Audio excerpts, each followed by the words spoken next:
Stay in the berg till we secure the deck. Over. Roger that. Squad, on me. Stairs, clear. Last call. Hallway, clear.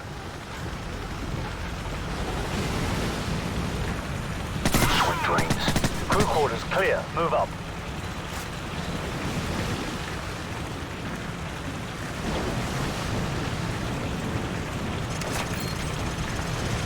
Call of Duty 4 Modern Warfare. This game came out in 2007. That was 15 years ago. I remember seeing screenshots for this in Maximum PC and being very impressed. I think they were saying something along the lines of it was the best looking game to use DirectX 9. So I think at the time DirectX 10 was new, and everyone was talking about how much better games are going to look on DirectX 10.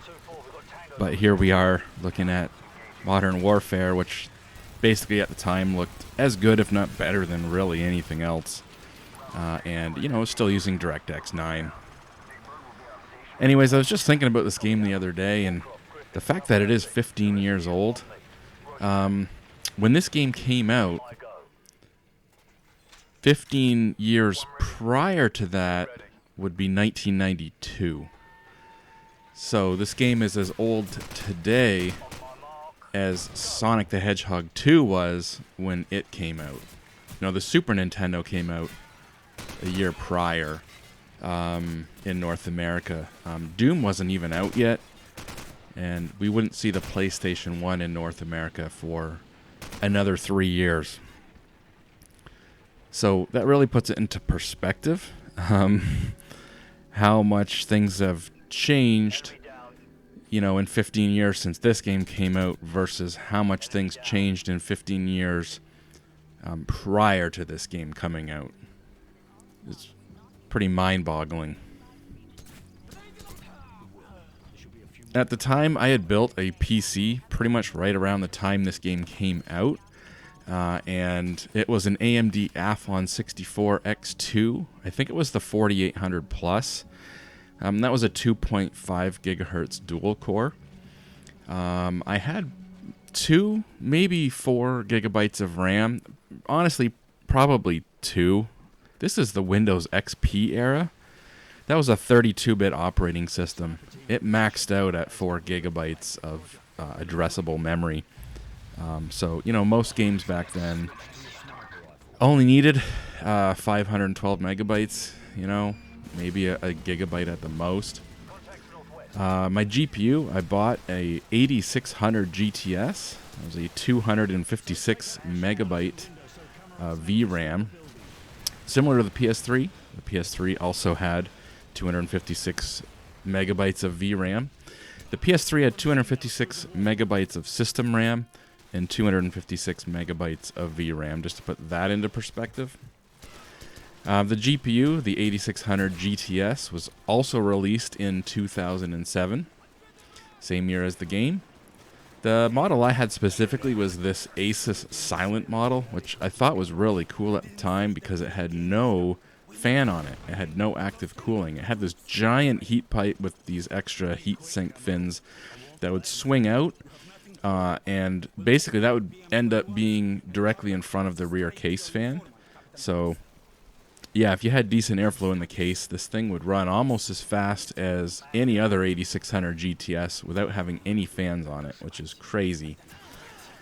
I was running at the time a 19-inch Dell monitor. I believe it was something similar to this, running at 1280 by 1024. So that's above 720p in pixel count, and I'm mentioning that for a reason we'll get to when we talk a little bit more about the PS3 version. At the time, gaming mice weren't really a common thing. I think I was probably still using my Microsoft IntelliMouse. I really loved that mouse. It was the first mouse I bought that didn't have a ball in it. It was the first optical mouse that I bought.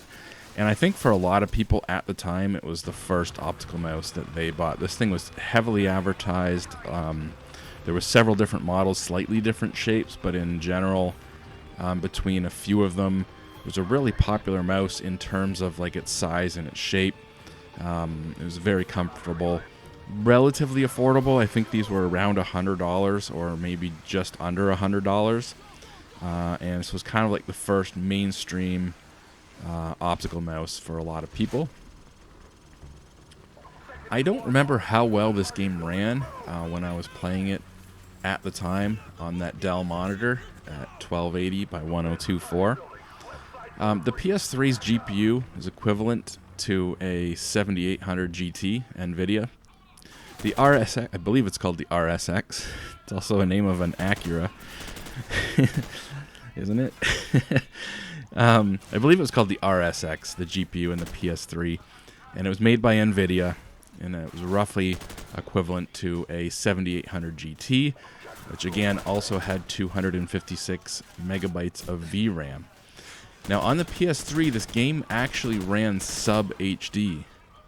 It ran at 640p, but it was upscaled to 720p. And it did have a 60 frames, 60 FPS target.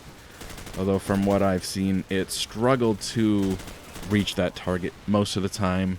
It was running in the 50s. So yeah, it wasn't running at HD technically. It certainly wasn't running at 1080p.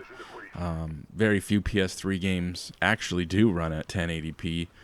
And I assumed maybe it ran at 30, but no, it did run closer to 60. So that's not too bad. That's probably better than what I was running at the time.